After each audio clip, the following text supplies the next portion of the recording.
안녕하세요. 미너스학원 국어과 원장 양병철입니다. 오늘은 내신 대비 수업을 해주겠습니다.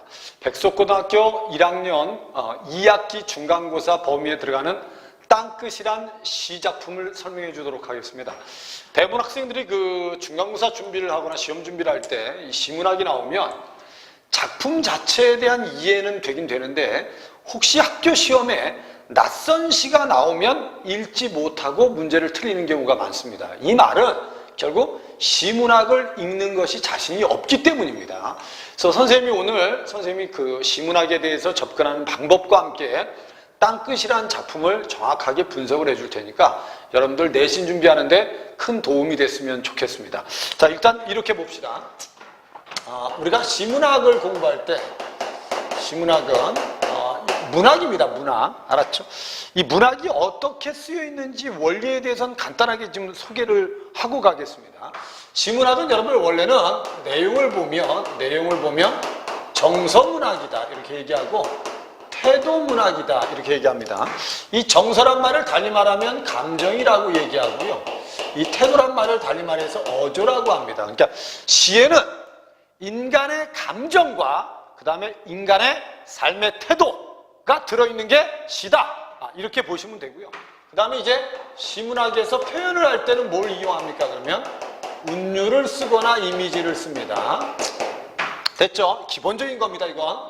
운율은 뭘 위해서 쓰는 거냐? 그러면 시의 음악성을 위해서 쓰는 거고, 이미지는 무슨 화를 위해서 쓰는 거냐면 구체화를 위해서 쓰는 겁니다. 이건 아주 기본적인 겁니다. 그래서 우리가 여러분들 시문학을 많이 경험하면 정서를 많이 경험하게 되죠. 이별의 슬픔이라든지 아니면 그리움이라든지 외로움이라든지 그 다음에 우리가 슬픔 아니면 원망 뭐 이런 것들을 배울 수 있죠. 그 다음에 이제 우리가 태도, 어조를 배울 때는 대부분 이제 삶에 대해서 긍정적이냐 아니면 미래지향적이냐 아니면 낙천적이냐 아니면 달관적 태도냐 이런 것들을 배우는 겁니다. 그 다음에 이제 운율 같은 경우를 배울 때는 선생님이 미리 얘기하지만 운율은 이제 음악성을 위해서 우리가 운율을 쓰는데 시에는 운율이 들어있습니다. 뭐 외용률이 들어있다, 내재율이 들어있다 이런 식으로 얘기하죠. 그 다음에 외용률에는 음보율이 있고 음수율이 있다. 그러니까 선생님이 이 얘기를 왜 하냐면 내가 기본적인 개념이 잘 돼 있고 시를 읽는 능력이 있어야지 내가 적은 공부를 하더라도 좋은 결과를 만들 수 있다는 겁니다. 근데 학생들 중에는 개념이 안 돼 있어요. 그냥 어떤 작품 하나만 막 집중적으로 공부를 합니다. 근데 막상 학교 시험에 나오는 선택지에 나오는 용어들이 이해가 안 되거나 낯선 시가 나오면 이해가 안 되는 경우는 내가 개념도 부족하고 읽는 방법을 모른다는 뜻입니다. 그래서 지금 선생님이 얘기하는 걸 잘 들어두시고 나중에 선생님이 그 동영상에 보면 선생님 우리 카페에 올려놓은 동영상에 보면 그 동영상에는 시의 운율에 대한 설명도 있고 시의 이미지에 대해서 설명하는 동영상이 있습니다. 이건 나중에 1학년이 2학년, 3학년 가서 편하게 국어를 공부하려면 개념을 잘 알고 있어야 되니까 나중에 혹시나 개념이 부족한 학생들은 그런 개념 동영상을 함께 보셨으면 좋겠습니다. 그 다음에 선생님이 시문학은 학생들이 착각하는 것 중에 하나가 시문학은 추상적이다 이렇게 알고 있는 학생들이 많습니다. 아닙니다. 시문학은 여러분 일단 이렇게 쓰여 있습니다. 무슨 적으로? 구체적으로 쓰여 있습니다. 이 구체적이란 말이 무슨 말이냐면 감각적으로 느낄 수 있다는 소리입니다. 그러니까 우리가 영화라든지 드라마를 보면 우리는 시각이나 청각을 통해서 느끼죠. 문학도 그렇게 쓰여 있습니다. 시문학도 그렇게 쓰여 있다는 겁니다. 됐죠? 그러니까 우리가 구체적으로 쓰고 여기에 뭐를 담냐면 추상적인 의미를 담는 겁니다. 근데 이 추상적인 의미가 여러 개겠죠. 여러 개. 됐죠? 그러니까 우리가 이 구체적인 의미하고 장면하고 추상적인 의미가 잘 연결되는 학생들이 있어요. 연결되는. 풀이 바람에 쓰러졌다가 다시 일어나면 이걸 통해서 풀이 생명력이 강하다. 이런 것들을 경험한 사람들은 빨리빨리 느낄 수 있는 겁니다. 근데 경험이 없으면 그냥 외워서 시험을 보러 가야 되는 겁니다. 그러니까 지금부터 문학을 공부할 때는 여러분 1순위가 뭐냐면 이 구체적인 장면을 정확하게 이해하는 게 중요합니다. 근데 이 구체적인 장면을 내가 잘 이해하려면 뭐가 좋아야 되냐면 어휘력이 좋아야 됩니다. 어휘력이. 그러니까 우리가 오늘 선생님하고 땅끝을 하겠지만 땅끝에는 그렇게 크게 크게 어려운 어휘들이 없습니다. 내가 막 읽을 때 이해가 안 되는 어휘가 없다는 겁니다. 그럼 여러분들이 분명히 읽으면 장면을 먼저 이해하시는 게 중요한 겁니다. 알았죠? 그리고 그 장면을 완전히 이해한 다음에 거기에 이제 여러 가지 추상적인 의미들을 연결을 시키는 공부를 하시는 게 중요해요. 이해됐죠? 그러면 내가 이런 구체적인 장면을 어휘력을 가지고 이해를 하는 게 중요한 거고, 여기 이제 뭐가 잘 돼 있어야지, 개념이 잘 돼 있어야지 내가 문제의 선택지를 아주 빨리 이해해서 본문과 비교하는 능력이 생기는 겁니다. 근데 지금 선생님 보기에는 고등학교 1학년 학생들이 이미 1학기 때 내신 시험을 경험을 했습니다.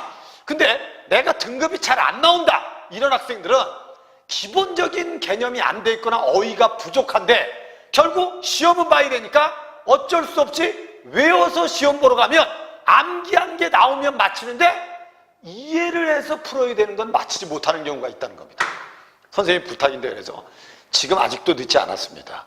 여러분들이 공부할 때 단어 뜻을 모르는 게 있으면 정확하게 알고 장면을 이해하는 연습을 하시고, 개념이 부족한 게 있으면 개념을 꼭 머릿속에 암기를 해두는 게 중요합니다.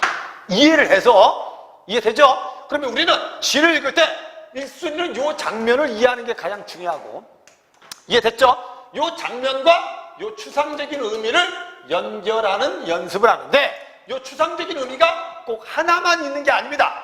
여러 가지가 있을 수 있다는 겁니다. 여러 가지가. 무슨 말인지 이해됐습니까? 우리가 만약에 바다와 나비라는 시가 있으면 그 시는 이렇게 돼 있어요. 나비가 바다의 수심, 깊이를 몰라요. 그래서 나비는 바다가 천무밭인 줄 알았어요. 그래서 물결에 뛰어들었다가 결국 날개가 물결에 젖어요. 알았죠? 그리고 결국 힘겹게 돌아가는 나비의 모습을 구체화시켜 놓은 거예요. 그럼 그걸 먼저 이해하는 게 중요합니다. 그럼 그걸 통해서 우리는 여러 가지하고 연결할 수 있는 겁니다.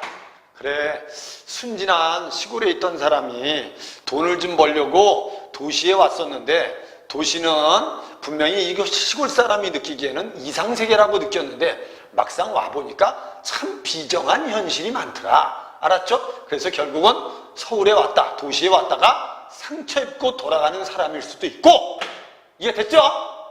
마당에 고등학교 1학년 학생이 아 그래, 나 서울대학 갈 거야, 뭐 대학이라는 게 뭐 별거 있어?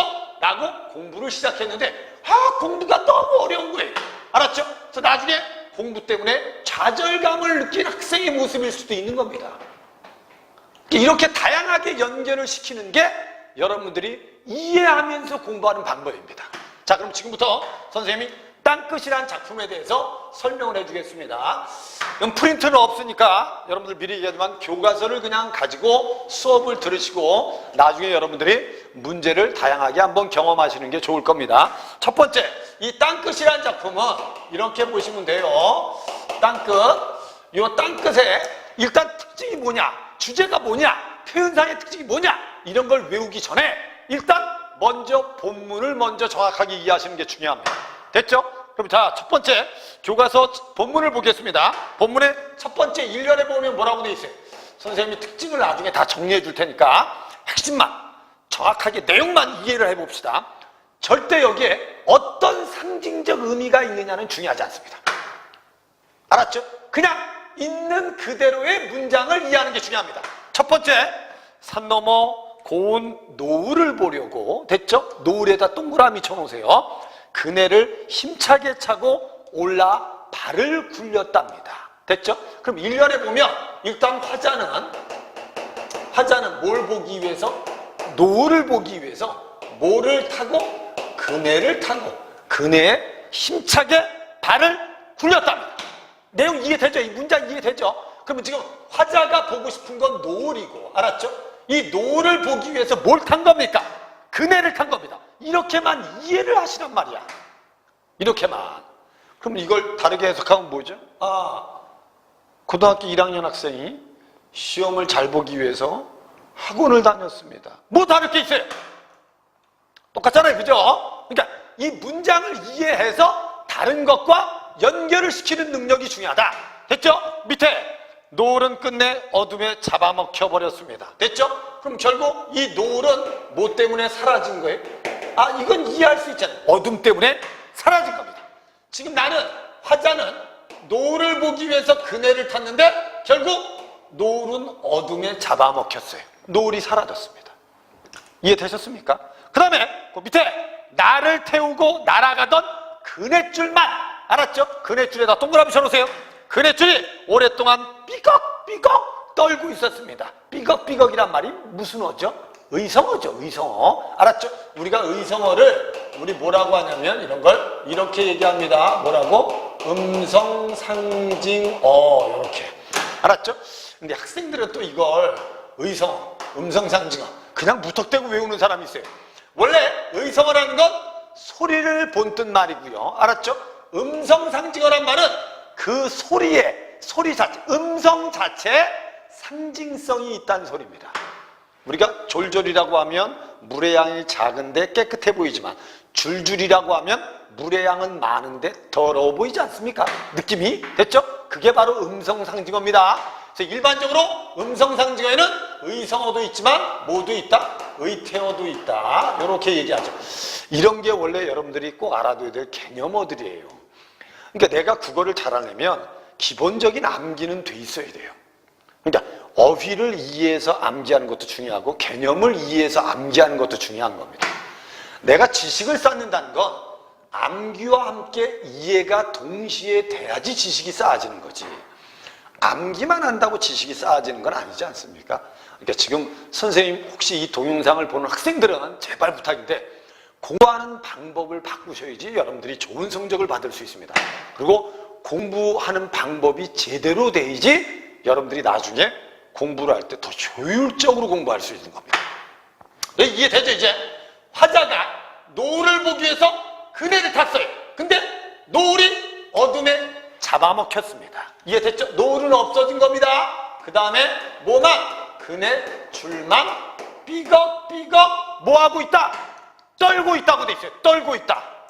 이해됐죠? 여기서 또 하나의 개념이 있는데 그네줄이 삐걱삐걱 떨고 있다는 건 누구의 감정하고 같은 거냐면 화자의 감정과 동일한 겁니다. 화자의 감정과 동일한 거예요. 동일한 거. 이때 우리가 화자의 감정과 사물의 감정이 동일하면 이때 뭐라고 하는 겁니까? 이런 걸 감정이입이라고 하는 겁니다. 이해됐죠? 이제 감정이입의 개념을 좀 알고 있어야 돼요. 이해됐죠? 이건 나중에 또 선생님이 저 정리할 때 얘기해 줄게요. 일단 그네줄이 떨고 있다는 건 화자의 감정과 사물의 감정이 동일해야 된다. 이걸 감정이입이라고 한다. 그러니까 여러분들이 이런 개념을 알고 있어야지 혹시나 학교 시험에 그네줄에다 밑줄 그어놓고 표현상의 특징이 동일한 걸 찾으세요. 그러면 여러분들이 다른 시를 읽고 거기에서 감정이입물을 찾으면 되는 겁니다. 이해되셨죠? 이게 바로 개념 가지고 문제를 푸는 겁니다. 이제 여기까지는 이제 구체적인 장면만. 이거 여러분 봐. 노을이라는 단어가 구체적이게 추상적이에요. 구체적이죠? 그네라는 단어도 구체적이게 추상적이에요. 구체적이죠? 어둠이라는 단어도 우리가 시각적으로 느낄 수 있는 구체적인 단어입니다. 이해됐죠? 그러니까 시는 이렇게 구체적으로 쓴단 말이에요. 그럼 우리가 이게 구체적으로 쓴 문장을 우리가 구체적으로 읽고 머릿속에 떠올리는 능력이 중요하다는 겁니다. 이게 시를 읽는 방법입니다. 근데 여러분들은 이런 장면은 이해 안 하고 그냥 외우는 겁니다. 노을, 이상. 그 다음에 그네는 이상 세계로 갈 수 있는 수단. 뭐 이런 거. 알았죠? 그 다음에 어둠은 결국 노을, 이상 세계를 못 보게 하지 않습니까? 됐죠? 그럼 이게 좌절을 상징한다. 이런 식으로 이제 외우는 겁니다. 그 다음에 그네줄은 그냥 감정이입이란 개념 없이 그냥 감정이입. 이렇게 외워서 공부하는 건 이건 효율성이 떨어지는 거예요. 이해되셨죠? 이제? 이해되셨죠? 그래서 1년에서 화자는 노을을 보기 위해서 그네를 탔고 노을은 어둠 때문에 사라졌고 그네줄만 지금 떨고 있는 겁니다. 장면 이해되죠? 장면 이해되죠? 그 다음에 밑에 2연에 가면 2연에서 뭐라고 써놨어요? 2연에 가면 어릴 때는 나비를 쫓듯 아름다움에 취해서 땅끝을 찾아갔지 라고 되어 있습니다. 이해됐습니까? 어릴 때는요. 어릴 때. 그러면 요 1년이 요 2연의 첫 번째 문장 때문에 요게 어린 시절에 대한 과거 회상이라는 걸 알아야 돼요. 이해됐죠? 1년은 나 옛날에 어렸을 때 노을을 보기 위해서 그네를 탔었어. 근데 노을이 어둠에 잡아먹혔어. 그래서 그네줄만 삐걱삐걱 떨고 있었어. 그래서 나는 어렸을 때, 됐죠? 나비를 쫓듯, 됐지? 아름다움에 취해서 어디를 찾아갔어요? 땅끝을 찾아갔습니다. 그러니까 결국 어렸을 때는 아름다움에 취해서 어디를 찾아갔다? 땅끝을 찾아간 겁니다. 됐죠? 무슨 말인지 이해되죠? 그러면 이 땅끝은 뭘 볼 수 있는 거예요? 아름다움을 볼 수 있는 곳입니다. 그래서 나는 땅끝을 찾아갔지. 그건 아마도 끝이 아니었을지도 몰라 라고 돼 있어요. 그건 아마 끝이 아니었을지도 몰라. 그러나 세모 쳐보세요. 그러나 살면서 몇 번은 땅끝에 서게 되지 라고 돼 있어요. 이 그러나가 중요해요. 이 그러나를 기점으로 해서, 됐죠? 이 땅끝의 의미가 달라져요. 우리는 살면서 그래, 우리는 늘 땅끝에 서게 되지, 이렇게 돼 있다. 그러면 요 앞에서 말하는 땅끝은 결국 내가 어린 시절에 나비를 쫓듯이 아름다움에 취해서 찾아간 공간이에요. 됐죠? 이거는 살면서 놓인 공간입니다. 뭐라고 했어 내가? 살면서 놓인 공간. 이해됐지? 나는 그래서 어렸을 때 나비를 쫓듯이 아름다움에 취해서 땅끝을 찾아갔어.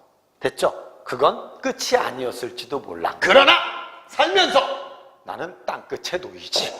밑에 뭐라고 돼 있어요? 살면서 몇 번은 땅끝에 서게 되지. 파도가 끊임없이 땅을 먹어 들어가는 막바지. 됐죠? 이 땅끝이 바로 이런 곳이 뭐라고? 파도가 끊임없이 땅을 먹어 들어가는 막바지에 내가 놓인 적이 있다는 거지. 그게 바로 땅끝입니다. 됐죠? 그럼 우리는 이 앞에 있는 땅끝은 아름다움을 볼 수 있는 이상적 공간이라고 볼 수 있죠. 다시 아름다움을 볼 수 있는 무슨적 공간이다? 이상적 공간이 될 수 있고, 됐죠? 요 땅끝은 살아가면서 느끼는 뭐다? 위태로움이라고 볼 수 있죠. 됐죠? 요걸 이렇게 이해를 해야 되는 거예요. 이해를. 이해되셨습니까? 여기까지? 다시 봐. 화자는 어렸을 때 노을을 보기 위해서 그네를 탔어요. 근데 어둠 때문에 노을이 잡아먹히고 없어졌어요. 그리고 그네줄만 떤 적이 있어요. 됐죠? 옛날에 과거에 됐죠? 나는 어렸을 때 아름다움에 취해서 결국 땅끝이라는 곳을 찾아간 적이 있어요. 그러나 현재 살면서 나는 늘 땅끝에 놓인 적이 있어요. 됐죠? 근데 이 땅끝은 어떻게? 파도가 끊임없이 땅을 먹어 들어가는 막바지입니다.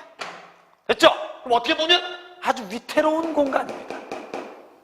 이해되셨죠? 이제? 이해되셨죠? 그리고 밑에 뭐라고 돼 있어요? 이렇게 뒷걸음질 치면서 말이야. 그럼 계속 뒷걸음질 치면서, 알았죠? 파도가 땅을 계속 먹어가니까 뒷걸음질 치면서 계속 땅 끝에 놓인 겁니다. 무슨 말인지 이해됐어요? 이렇게 이해를 하시란 말이야. 그 다음에 3년에 가면 뭐라고 돼 있어요? 3년에는 이런 말이 있습니다. 좋아, 살기 위해서 이제는 뒷걸음질만 허락된 것이라고. 그래, 살기 위해서 뒷걸음질만 허락됐어. 그래, 살려면 뒷걸음질을 해야 돼. 됐죠? 파도가 아가리를 쳐들고 달려드는 곳이 어디? 땅끝 아닙니까? 이 땅끝입니다. 이 땅끝. 파도가 아가리를 쳐들고 달려드는 곳 땅끝. 됐지? 찾아 나선 것도 아니지만 끝내 발 디디고 서 있는 땅의 끝에 놓인 적이 있다는 거죠. 이해됐습니까? 땅의 끝에 놓인 적이 있다. 됐습니까? 그런데 세모 쳐보세요. 그럼 여기 3년은 어떻게 보면 이 부분의 내용이 그대로 3년의 앞부분으로 연결되는 겁니다. 이해됐지? 이해됐지? 그래서 파도가 아가리 쳐들고 달려드는 땅끝에 이 사람은 땅끝에 결국 서게 되죠. 근데 밑에 보면 그런데, 여기가 중요하죠. 그런데, 됐어요? 그런데 밑에 이상하기도 하지. 위태로움 속의 아름다움 가로 묶으세요. 아주 중요한 말입니다. 위태로움 속에 아름다움이 스며 있다는 것이, 땅끝은 늘 젖어 있다는 것이 이상하기도 하지, 이런 뜻이야. 됐죠? 그럼 도치가 당연히 쓰인 거죠. 도치가 당연히 쓰인 거죠. 밑에 그걸 보려고 나는 몇 번은 여기에 이르리라는 것이 이상하다, 이 뜻입니다. 이해됐지? 도치가 쓰인 거 이해되죠? 그럼 여기서 중요한 건 분명히 나는 파도가 아가리를 쳐들고 먹어 들어가는 땅끝에 놓인 적이 있거든. 근데 이 사람은 이걸 느껴. 위태로움 속에 뭐가 있다? 아, 그래. 아름다움이 있더라. 이걸 느낀 거예요. 위태로움 속에 아름다움이 있다. 위태로움 속에 아름다움이 있다. 됐지? 그래서 땅끝은 늘 젖어 있다. 이때 땅끝은 위에서 말하는 땅끝하고 다르다. 이해됐어요? 이해됐어? 여기까지 내용은 이 내용이에요. 그럼 봐. 화자는 어렸을 때 노을을 보기 위해서 그네를 타고 어둠 때문에 노을이 사라지고 그네는 혼자 떨고 있었고, 그래, 아름다움에 취해서 나는 땅끝에 갔었어요. 어렸을 때는. 그러나 살면서 보니까 결국 우리는 땅끝에 놓여요. 땅끝에 놓여서 뒷걸음질 치면서 계속 땅끝에 서 있는 거예요. 됐죠? 그런데 나는 이 땅끝에서 왠지 모르게 이걸 느껴요. 됐죠? 위태로움 속에 뭐가 있다는 걸? 아름다움이 있다는 걸. 땅끝은 늘 젖어 있다는 걸. 됐죠? 오케이? 그럼 땅끝이 젖어 있다는 건, 위태로움 속에 아름다움이 있다는 건, 절망적인 상황 속에 뭐가 있다? 희망이 있다라는 걸 깨달은 겁니다. 이해되지? 이해되죠? 이 시를 이렇게 이해하시면 아주 내용 이해를 정확하게 하신 거예요. 그럼 내용만으로 보면 상징적 의미 다 떠나서 그냥 이 내용만 보고도 문장이 이해가 일단 돼줘야 돼요. 이게 돼준 다음에 그 다음 단계로 넘어가는 거야, 여러분들이. 이제 다음 단계는 뭐냐면, 이제 상징적 의미가 뭐가 있을까, 그다음 표현상의 특징이 뭐가 있을까, 이쪽으로 이제 넘어가 주는 게 중요해요. 일단 중요한 건 요 장면 이해가 정확해야 돼요. 장면 이해가. 이해됐죠? 어렸을 때 노을을 보기 위해서 그네를 탔는데 어둠이 노을을 잡아먹었고, 그 다음에 그네줄은 혼자 떨고 있고, 아름다움에 취해서 나비를 쫓듯 나는 땅끝을 찾아갔었는데, 됐죠? 지금 살면서 보면 땅끝에 놓인 적이 많다. 이 땅끝은 파도가 아가리 쳐들고 먹어 들어가는 곳이야. 됐죠? 그런데 이런 땅끝에서 뭘 느껴? 위태로움 속에 뭐가 있다는 걸 느껴? 아름다움이 있다는 걸 느낀다. 이게 다란 말이에요. 그럼 우리는 이걸 딱 보면, 전체적으로 보면, 이 사람은 어렸을 때 이상을 가지고 이상을 실현하려고 했다가 좌절한 경험도 있어요. 됐죠? 하지만 늘 아름다움에 취해서 땅끝을 찾아갔는데, 살다 보니까 땅끝, 위태로움에 놓일 때가 있어. 근데 그 위태로움이 꼭 나쁜 건 아니다. 그 속에는 꼭 희망이 들어있다. 이렇게 연결을 하면 되는 거거든, 추상적인 의미하고. 이해됐죠? 그래서 이 시에서, 자, 표현상의 특징이라든지 모든 걸 정리해 줄게, 이제. 이 시는 이 땅끝이란 단어가, 여러 가지 의미로 쓰입니다. 됐죠? 2열에서의 땅끝은 분명히 이상적 공간도 되지만, 됐죠? 위태로운 공간도 됩니다. 이해됐어요? 3열에 가면 땅끝은 위태로운 공간인데, 뭐를 주는 공간일 수도 있어요? 희망의 공간일 수도 있습니다. 이런 식으로 여러분들이, 땅끝의 의미가 이 연으로 시가 전개되면서 땅끝의 의미가 변하고 있다는 걸 여러분들이 좀 알면 돼요. 알았죠? 이런 걸 뭐라고 하냐면, 땅끝이 무슨 성을 가지고 있다? 중의적 의미를 가지고 있다. 됐죠? 한 가지의 의미가 아니고 하나의 단어에 여러 가지 의미가 들어있다. 이해됐어? 요걸 좀 알 수 있고. 알았죠? 그 다음에 이 시에는 무슨 법이 쓰였다? 역설법이 쓰였다는 걸 알아야 되고, 역설법의 종류도 있어요. 역설법에 모순형용이라는 게 있고 모순어법이라고 하는 게 있는데, 알았죠? 이게 모순형용이 아니고 모순어법에 해당합니다. 그건 여러분들 문제 풀면서 좀 익혀야 되는데, 학교 시험에서는 이 모순형용과 모순어법을 구별해서 문제를 잘 내진 않아요. 그냥 위태로움 속의 아름다움이라고 하고 여기에 사용된 표현 기법과 동일한 작품을 낯선 시에서 여러분들이 찾는 거예요. 님은 같지만 나는 님을 보내지 않았습니다. 뭐 이런 내용도 있고요. 알았죠? 그래, 우리들의 사랑을 위해서는 이별이 있어야 돼. 이런 게 역설법이거든요. 알았죠? 우리 무소유에는 뭐가 있죠? 크게 버리는 사람이 크게 얻는다. 이게 역설법이거든요. 이게 모순어법인데 가끔 모순형용과 구별해서 문제를 낼 때도 있어요. 이건 좀 이따 선생님이 다시 얘기해 줄게요. 알았죠? 일단 여기는 역설법이 쓰였다. 무슨 어법이 쓰였다? 모순 어법이 쓰였다는 걸 좀 알아두시고, 그래서 이걸 이제 다른 작품하고 비교해서 문제를 낼 수도 있다. 됐죠? 그 다음에 분명히 이 시는 과거에서 현재로 진행되고 있기 때문에 시간의 흐름이 시상전개의 핵심이라는 걸 좀 아셔야 되고, 이해됐죠? 그 다음에 동일한 대상에 대한, 봐봐, 이런 동일한 대상에 대한 뭐가 달라지고 있다? 인식이 변하고 있다 라는 건, 야, 동일한 대상에 대해서 인식이 변한다는 건 이렇게 보시면 돼. 어떤 학생이 공부라는 걸 힘들다고 생각했어. 근데 힘든 공부를 참고 하다 보니까 나중에 공부를 하다가 깨달음을 얻었어. 알았죠? 그래서 이 아이가 거기서 뭘 깨달았어요? 그래, 어려움 속에 깨달음이 있구나. 이걸 느꼈어요. 됐죠? 그러면 이 사람은 그만큼 뭐 했다고 봐야 돼요? 성숙했다고 봐야 되는 거 아닙니까? 됐죠? 그러니까 동일한 대상에 대해서 인식이 변한다는 건 화자에 뭐가 보인다? 화자가 그만큼 뭐가 있다? 성숙했다고 보시면 되는 겁니다. 이해되셨습니까? 이거? 됐죠? 그 다음에 이 시에 보면 동일한 어미가 끝에 반복됩니다. 알았죠? 끝에 반복돼요. 이런 것도 뭐가 될 수 있다? 운율이 될 수 있습니다. 이해됐죠? 이해됐습니까? 무슨 말인지 이해되셨죠? 그 다음에 모두 있다? 자, 요건 지우고 합시다. 요거 지우고. 자, 모두 있다. 감정이입도 들어있다. 이게 표현상의 특징이에요. 감정이입도 들어있다. 됐죠? 그 다음에 화류법도 쓰였다. 됐죠? 화류법도 쓰였다. 화류법의 대표적인 문장이 뭐죠? 그래, 어둠에게 잡아먹혔다. 라든지 밑에 파도가 끊임없이 땅을 먹어 들어간다. 됐죠? 뭐 이런 것들은 대체로 화류적 표현이다. 이렇게 많이 얘기합니다. 그 다음에 파도가 아가리를 쳐들고 달려드는 곳 할 때도 여기에도 화류법이 쓰였다. 그래서 이 시는 화류법이 많이 나타나고 있다. 근데 사실 이게 뭔지 정확히 모르는 사람, 개념이 안 돼 있으면 나중에 여러분들이 다른 문장이 나오면 화류법을 찾을 수 있겠어요? 없잖아요. 그죠? 그래서 화류법은 무생물인데 무생물을 무슨화시키는 거다? 생물화시키는 거다. 의인법하고 다른 겁니다.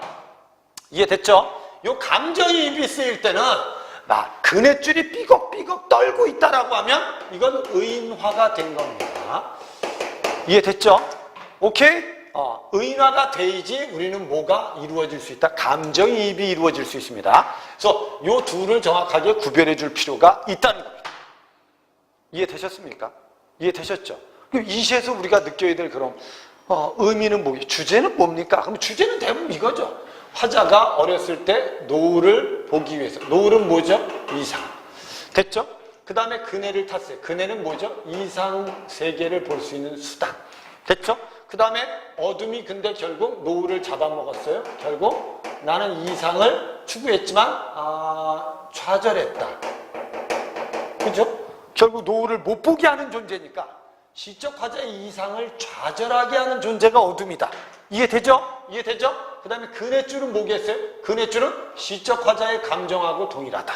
그래서 여기서 결국 이상 세계를 추구했다가 좌절한 감정을 표현한 게 바로 그네줄이다. 됐죠 이제? 그래서 어린 시절엔 아름다움에 취해서 땅끝을 찾아갔다. 이때 아름다운 땅끝은 이상적 공간이지만 그러나 살면서 우리는 늘 땅끝에 놓인다. 요건 위태로운 공간이다. 됐죠? 이때 이해됐습니까? 이렇게 위태로운 공간에서 나는 뒷걸음질을 친다는 건 살기 위해서 애를 썼단 소리입니다. 땅끝에서 계속 뒷걸음질 치면서 죽지 않기 위해서 노력했단 소리예요. 됐죠? 그런데 이 땅끝에서 나는 위태로움 속에 아름다움이 있다는 걸 느꼈다. 이게 역설법이거든요. 됐죠? 위태로움 속의 아름다움. 그래서 땅끝에 대한 인식이 바뀌었다. 됐죠? 분명히 절망적인 공간이지만 됐죠? 나는 거기서 뭘 느꼈다? 희망을 느꼈다. 이러고 끝난 시입니다. 그래서 이 시의 주제는 대부분 절망적 상황에서 희망을 간직하는 모습이 주제다. 이렇게 많이 얘기합니다. 이해되셨어요 이제? 이해되셨어요? 땅끝 이해되죠? 그러니까 땅끝을 이해할 때는 선생님이 아까 얘기한 것처럼 일단 어휘력을 가지고 본문 이해를 먼저 해라. 이해됐습니까? 어휘력을 가지고 본문 이해를 먼저 해라. 그 다음에 그 본문 이해를 통해서 추상적 의미와 연결을 시켜봐라. 이해되지? 이해되지? 만약에 고등학교 3학년 학생이 지금 이 땅 끝에 화자라고 생각해 보세요. 그럼 나는 어렸을 때 대통령이 꿈이었어. 그래서 그런 꿈을 이루기 위해서 공부를 했었지. 근데 가끔 공부하다가 좌절한 적도 있어. 됐죠? 그래서 나는 어렸을 때는 참 좋은 꿈을, 큰 꿈을 가졌었는데 살다 보니까 공부가 너무 힘들어. 됐죠? 그래서 어떨 때는 포기하려는 마음도 있었다 없었다? 있었다. 됐죠? 하지만 아니야. 나는 그 포기하려고 하는 마음 속에서 뭘 또 느껴? 그래, 분명히 나는 꿈을 이룰 수 있을 거야 라는 마음을 가졌다 라고 말해도 상관이 없는 거예요, 이 신은.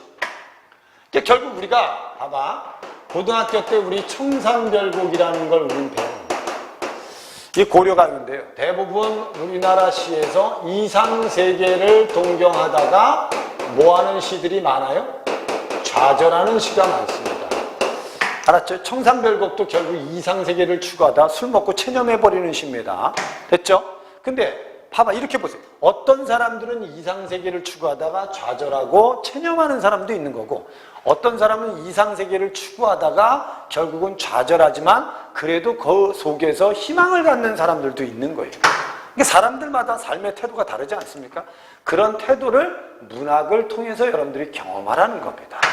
그래서 여러분들한테 선생님이 문장을 하나 보여줄게요. 만약 여러분들이 이렇게 썼다고 생각했어요. 알았죠? 저문 들길에서 푸른 별을 바라보자. 어떤 사람이 문장을 이렇게 썼어요. 이거 구체적이에요, 추상적이에요? 구체적이죠. 이거 구체적이죠. 됐죠?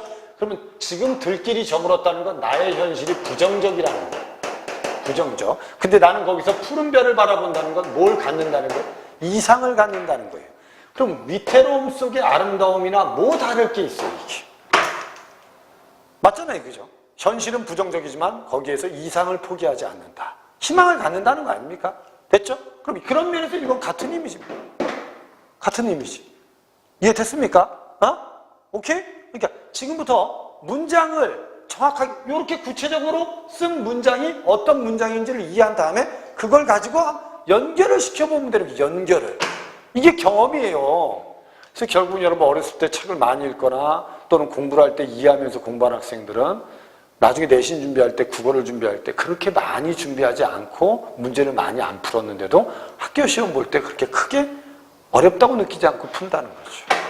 여러분들이 그 단계에 이르렀으면 좋겠습니다. 이해되셨습니까? 이해되셨습니까? 땅끝 이해되죠, 이제? 이제 여러분들이 여기까지 보고 요 이해한 내용을 가지고 여러분들이 이제 다양한 문제를 경험하면서 낯선 글들을 한번 읽어보셔야 돼요. 알았죠? 그리고 특히 그 2단원의 핵심 내용이 문학이 어떤 효용이 있느냐를 분명히 문제에서 낼 겁니다. 그럼 결국 우리가 땅끝을 읽고 나면 땅끝에서는 이런 게 있다. 심미적 효용이라는 게 있고, 그 다음에 정서적 효용이라는 게 있다. 독자한테 주는 효용입니다. 심미적인 효용은 뭐다? 역설법이라는 표현을 통해서 우리는 표현의 아름다움을 느낄 수 있으면 독자가 이건 심미적 효용이고, 정서적 효용은 만약에 세상을 살아가면서 힘겹고 절망에 빠졌던 사람들이 이 시를 읽고 나면 위로가 될까요? 안 될까요? 됐죠? 이게 바로 독자에게 주는 정서적 효용이다. 이런 문제들은 단원의 타이틀이 이게 문학의 효용에 대해서 지금 돼 있기 때문에, 알았죠? 이 단원 자체가. 그래서 나중에 이 땅끝을 가지고 이런 문제를 낼 수도 있습니다. 알았죠? 여러분들이 나중에 땅끝이라는 시를 반드시 공부하면서 문학의 효용적 가치에 대해서도 함께 공부하시면 됩니다. 이 문학의 효용적 가치는 학습활동이 있기 때문에 여러분들이 학습활동의 내용을 정확하게 좀 아시면 충분히 이해할 수 있을 겁니다. 그리고 선생님이 참고로 이제 마지막으로 원래 이 땅끝이라는 시하고 잘 나오는 것 중에 하나가 원래 백석의 시 중에서 남신이주 유동 박시봉방이라는 시가 있어요. 그게 이제 가족도 다 헤어지고 혼자서 타향해서 새빵살이하고 결국 무기력함과 좌절감에 빠져서 거의 죽으려고 마음을 먹다가 결국 눈을 딱 감고 뭘 떠올리는 거예요? 눈을 막고 있는 갈매나무를 떠올립니다. 그럼 결국 눈을 막고 있는 감매나무는 시련 속에서도 꿋꿋하게 서 있는 나무입니다. 그럼 결국 힘겨움 속에서도 삶의 의지가 있는 겁니까? 없는 겁니까? 있는 거죠. 그죠? 있는 거죠. 이 시하고도 주제가 동일하다고 보시면 됩니다. 이해되셨죠? 무슨 말인지 이해되죠? 이런 내용들. 그러니까 사람들은 대부분 절망 속에서 결국 좌절해버리는 사람도 있지만 절망 속에서 희망을 갖는 사람도 있다. 그게 바로 땅끝의 시적 화자다. 이렇게 이해하고 이제 여러분들이 문제를 많이 경험하도록 하세요. 그러면 여러분들 아마 내신 시험을 보는데 큰 부담이 없을 거라고 생각합니다. 선생님 다음 시간에는 허생전이라는 작품을 설명해 주도록 하겠습니다.